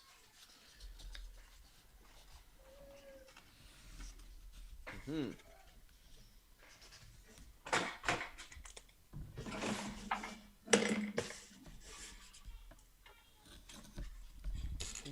Carol, if it's your kid or my kid in the background. Oh, I think it's mine. And when I say mine, I mean there's two over here. Living their best lives. They are living their best lives. I think they're fighting off something. They're fighting off some maybe Team Rock from Pokemon right now. It could be. They are definitely. Have any of your kids expressed interest in crafting or? Oh yeah, dude, he is all about crafting, and so is his bestie too. They've got works in progress out on the back patio table right now. That's awesome. No interest in crafting over here, but lots of interest in my crafting materials and tools. Nice. Which is extremely annoying at times. It's quick though. Like it won't be soon. Within the next year, it'll be. I bet you she joins you. I would hope so, man. That'd be a great. She's gonna start joining you, brother. 100%. I have no doubt. That would be a great pleasure. Okay. No stucco or wood. Let's do stucco. Because it's crazy easy.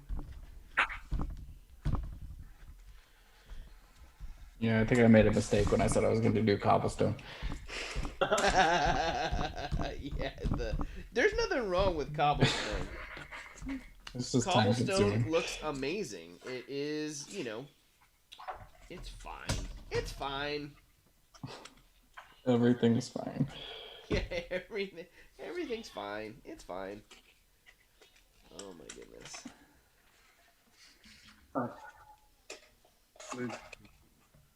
Okay. Ooh, hot glue. Hot glue is hot. It lives up to its name. It sure does. It's definitely a little hot, but that's all right. Cool. All right.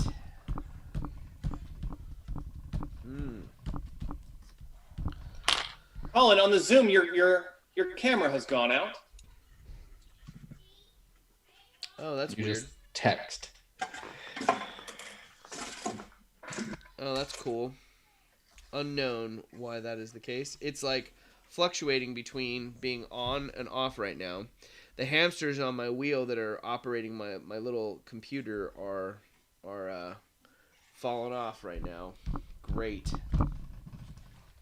That's like the next big crafting project when the time comes is I really need to build a computer meant for streaming. And again, nothing's changed from last week to this week. I did everything the same. And it's still being silly. Let me see if I can fix it. You rolled a nat 1. I did. I'm pretty good at that. Me too, especially when I need it not to be. Yeah. Let's see here. It's only the ones that you're good at that you roll a natural 1. Like, it's like I've got a plus 15 on that on my stealth. So I get a natural 1. Mine's always situational. If I need something to happen, I always roll a nat 1. I'm like, okay, cool. This is the time. It's all come down to this.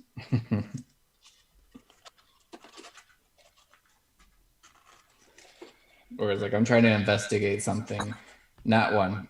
You see a thing. Okay. Cool.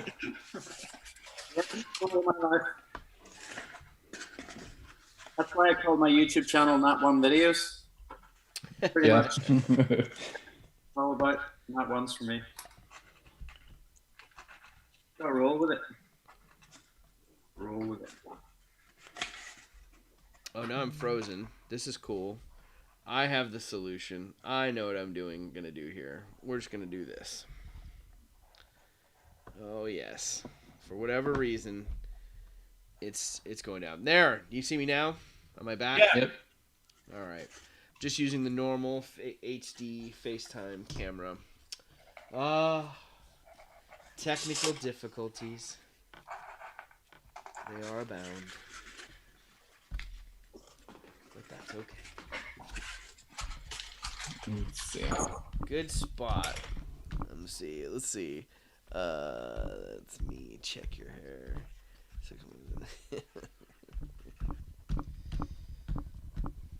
Dude. The Packers must not be playing until later today, Amy. Huh? Or are they? Is it a bye week for them? Are they playing this week? Who are the Packers playing?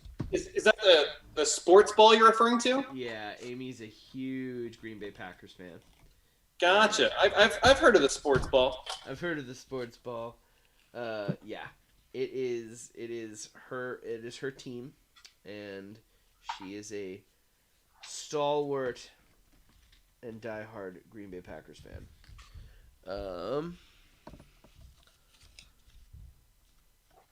Okay, now that's a little thick. I don't know. Does that work? Is that gonna work?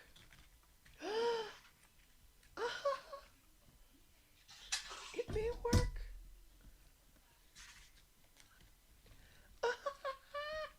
It will work. I'm gonna make it work. Yay! If that's not a t-shirt, I don't know what is. Oh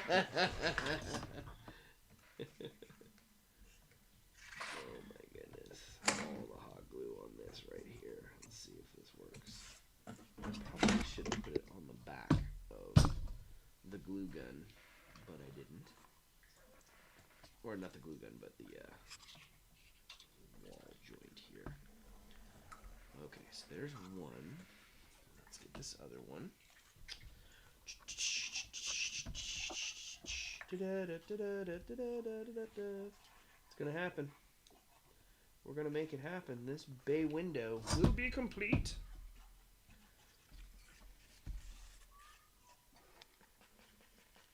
Oh, not like that. It won't.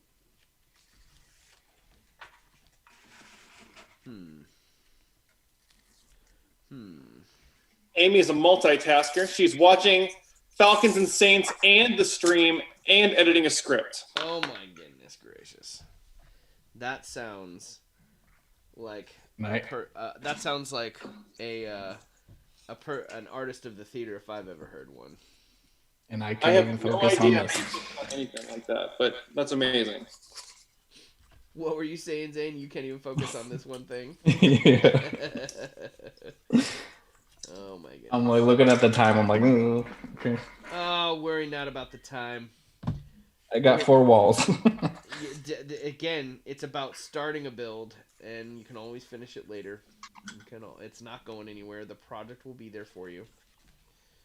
It'll go on the shelf. Yeah, that's right. It'll look pretty on the shelf until it's done. Oh my goodness. Nice.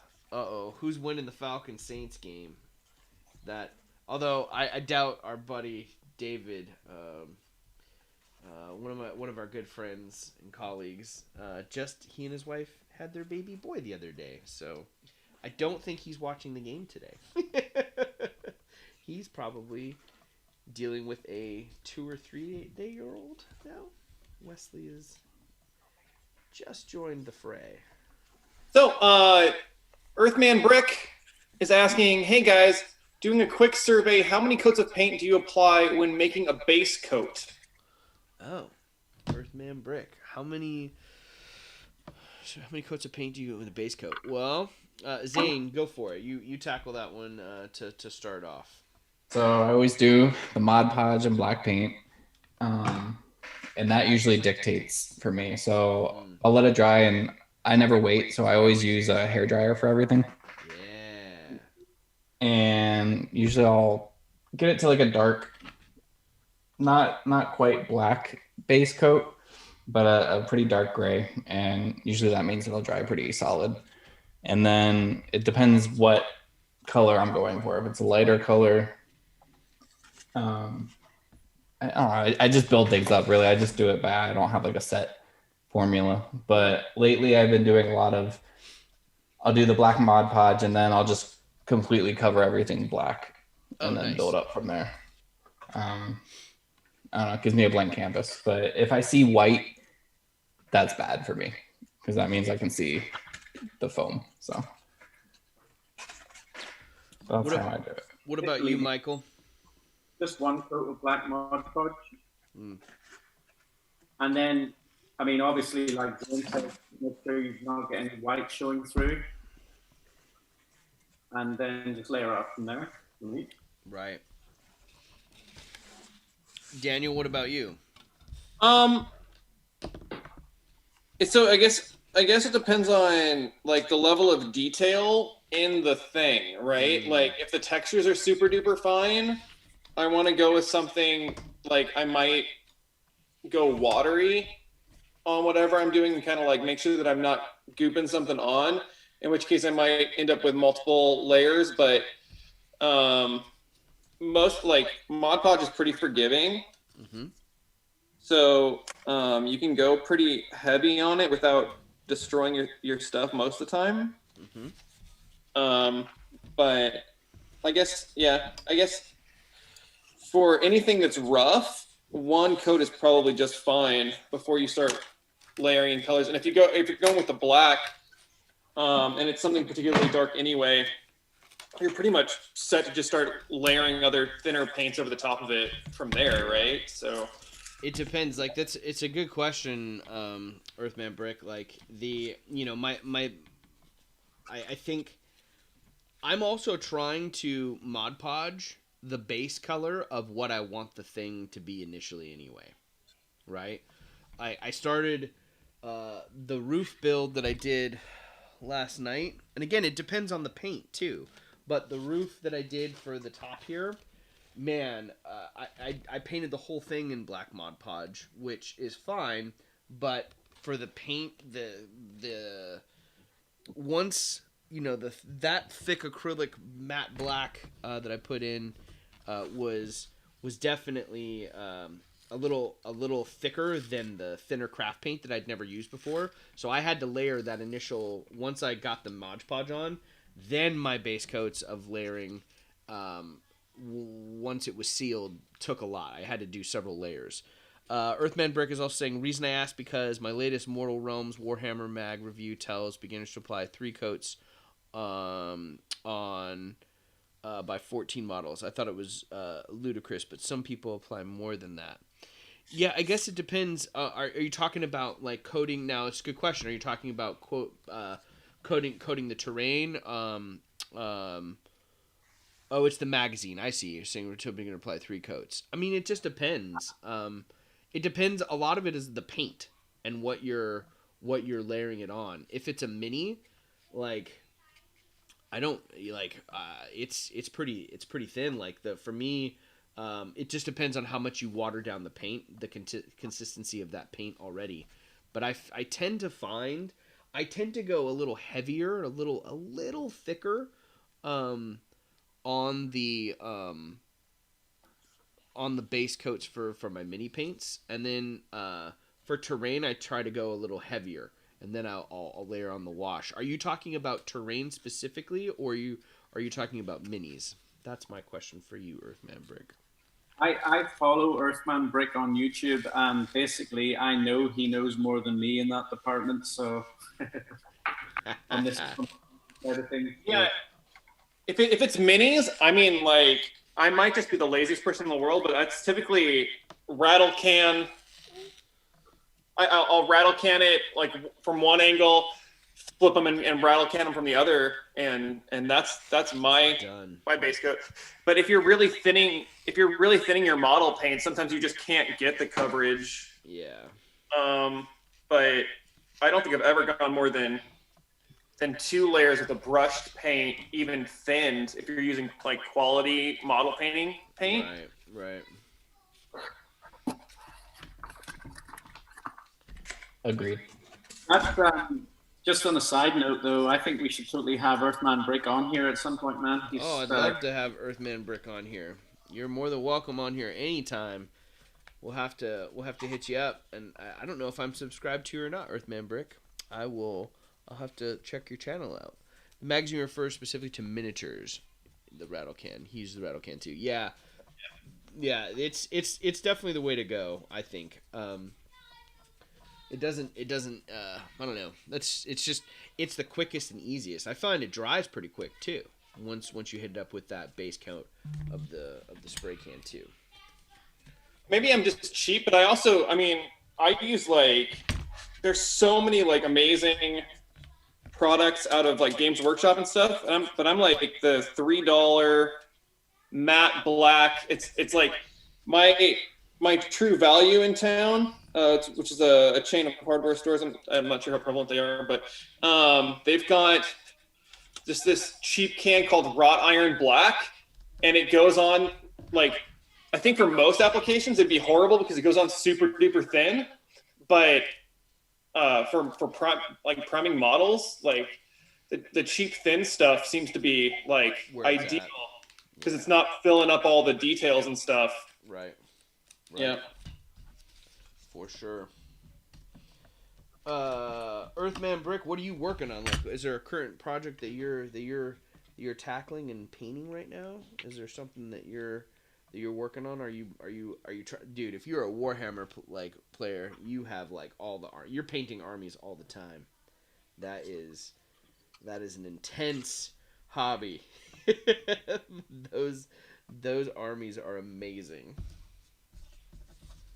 All right, let's see if I can try to get Dang it. other things traced out. Decided to stop working. Let's try this one. Stressful. Say again? These speed builds are so stressful. Again, they're not meant to be stressful. Like, it's fun to see.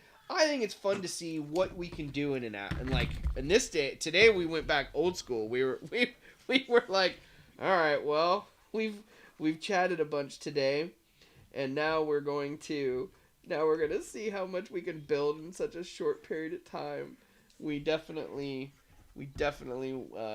reverted back to not giving ourselves a lot of time today, but I'll take the trade-off because it was stemmed with great conversation and learning about Zane's build. So I'll take it. Thanks. How's your build coming there, Zane? Awful. It's just kind of evolving on itself, so we'll see. That's good. I mean, that's the way it goes. He it may start. That's what I remember last night when I painted that roof. I literally it looked like a jack-o'-lantern threw up on the roof, and I was like, why did I go with this color as the bit? Like, I was so angry, and I was just like, well, just keep working it and then layering the dry brush in, it'll look good, and then washing it, like it helped a lot. So you just gotta keep going. I mean, honestly, I don't like anything I make until I hit it with that Mod Podge, and then I see it, and then I'm like, okay. That's true. He's currently painting a squig for his next video. Nearly done. Just need a few highlights. What's a squig, Earthman Brick? I have not played a ton of Warhammer, so is a squig like a giant monster? Is it a little guy? It's a little guy. It's a little guy. Okay, cool. It's a little guy. Nice. Well, we're getting close here, gents. Like we are almost to the end of this of the stream today. I think that my estimation of getting 4 walls done is pretty much accurate. That's going to be the end. That's I think going that's to as much be. as I'll get done today. Yeah. Well, that's all right. That's a good spot. You picked, like I said, like getting that spot. If you can get to that spot that you were hoping to, that's a good day. Nothing wrong with that. I'm going to. I don't know what I'm gonna. I've got like a couple. Let's call it like another couple minutes here, gents, and then we'll see where we're at. But I'm gonna get close to. I'm gonna have at least a good shape of a bay window. I'll say that. I have the ground floor. That's something. That's yeah, impressive. that is something. Without texture. So you done your ground floor and your top floor separately on that first big build? Yes and no. So I always build like the initial just exoskeleton, so kind of like what you're doing right now. But then, I always have the element of the LEDs or something like that. So I usually will build out a floor just for structure, so I have something to set things on. But they're usually all just a giant exoskeleton, and then I just cover them. Every time we say 4 walls, Amy says she feels quarantine triggered. Sorry, Root. We're not trying to quarantine trigger you.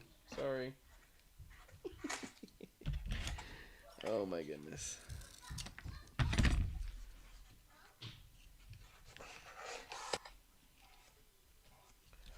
Oh yes. Here we go. Now we line. Do some hot glue on top here. So right now I'm creating the roof for the bay window. Then I'll layer that on top here at the end.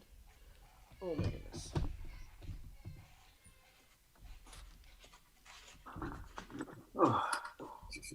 So when I do the rounded roofs, my original go-to was taking these styrofoam balls.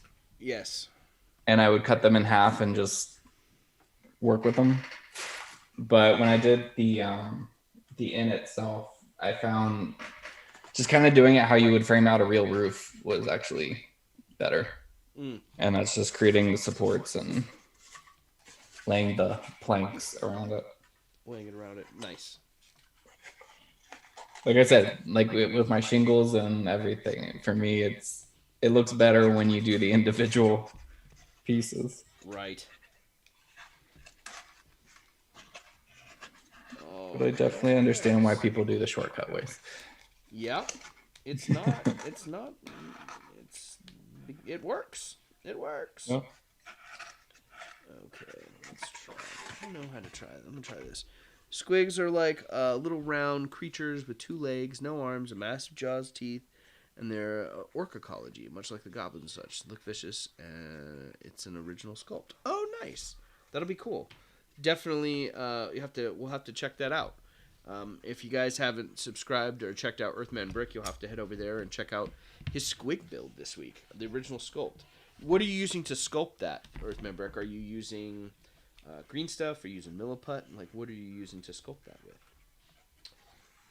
Okay, I think I'm going to try this. I'm going to do it. I'm ready.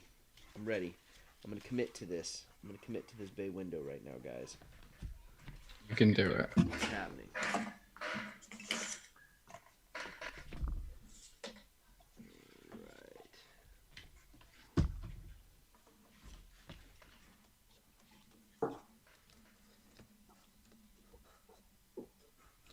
The hot glue is hot.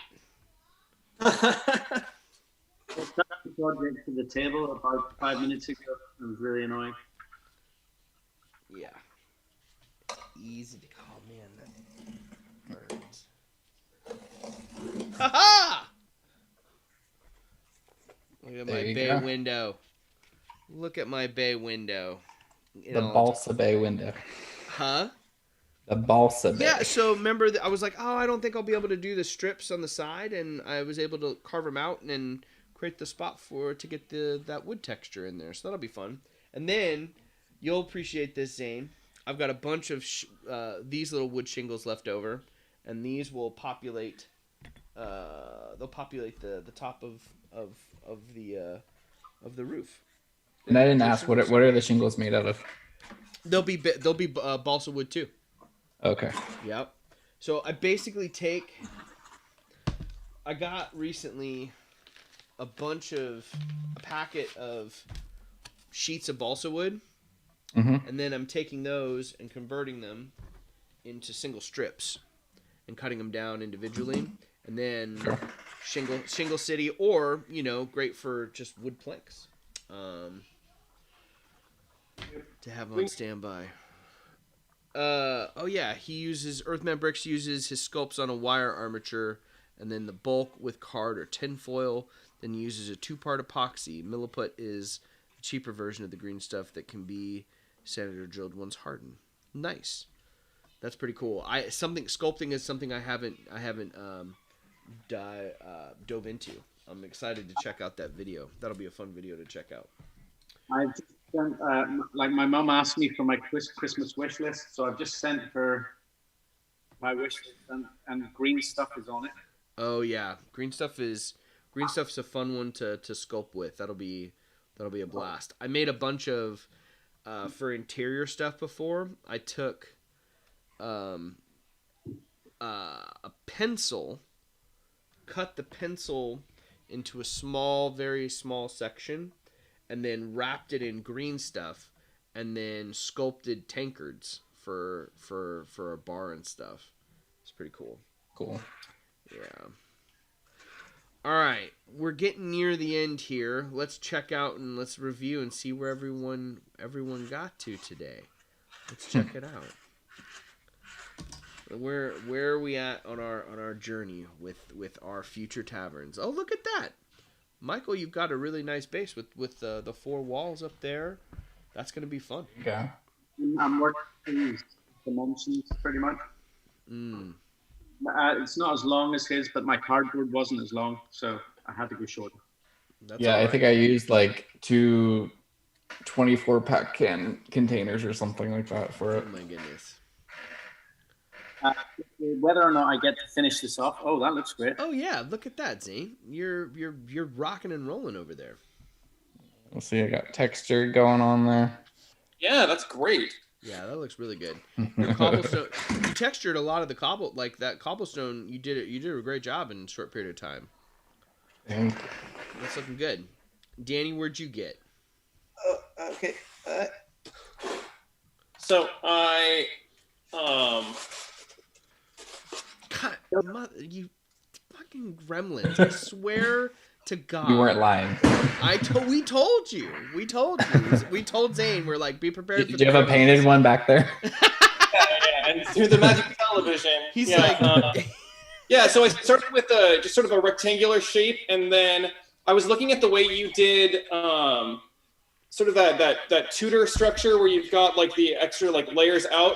So instead of trying to integrate the shape of the roof, like the roof pitch into that, I just did a separate shape and tacked that on top to sort of like integrally have that little lip there. So it'll already have that timber separation. I'm going to try that out. And then I tacked like the entryway right there. And so I started like, I just took a razor and then carved out sort of like a little bevel here. I'm going to try that as a technique. And then for all of that, like the wood texture, I just always come in with like a really fine point Sharpie and draw it because I never had luck with the pencils. I never have the right available. Like, so, yeah, that's me for today. I want to know how much you pay your gremlins. Union. Yeah, it's straight union wages. Yeah, union gremlin wages. Well, good. Yeah. I'm glad you're taking care of your gremlins.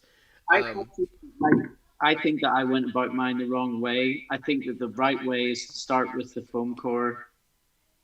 Well, you did it the way that I started. The only reason I did the foam core was because I wanted to do the cobblestone. If I was gonna do bricks, I would do it the way you did it. Okay.